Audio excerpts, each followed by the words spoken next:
Hello বন্ধুরা, কেমন আছেন সবাই? যেটা দেখছেন সেটাই আজকে রান্না হবে। এই যে মশলাগুলো বেটে নিচ্ছি। পাটার মধ্যে মশলাগুলো বেটে নিচ্ছি।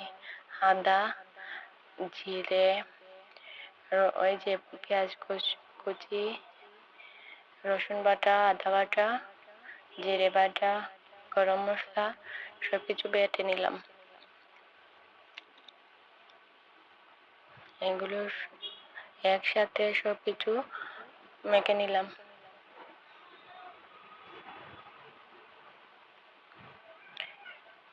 এই যে একসাথে মেখে নিলাম সবকিছু। মেখে কড়াইয়ের মধ্যে দিয়ে দিলাম তেল। দিয়ে আলুগুলো ভালো করে ভেজে নিচ্ছি। আলুগুলো লাল লাল করে ভেজে তুলে নিব।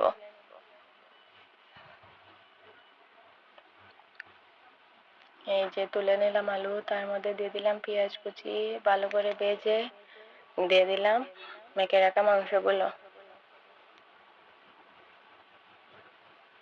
দেশি মুরগির লাল লাল জাল জাল ঝোল হবে।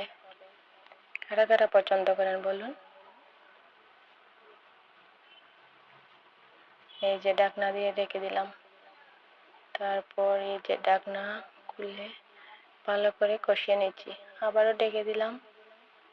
এই যে ভালো করে কষিয়ে গরম জল দিয়ে দিলাম। তার মধ্যে দিয়েছিলাম আস্ত রসুন। আমার তো খুব ভালো লাগে আস্ত আস্ত রসুন মাংসের মধ্যে। এই যে দিয়ে দিলাম ভেজে রাখা আলু, গরম মশলা, আদা সব দিয়ে দিলাম। আবারও কিছুক্ষণ জাল করে নেব। ভালো করে ফুটিয়ে তুলব। কি সুন্দর কালারটা এসেছে।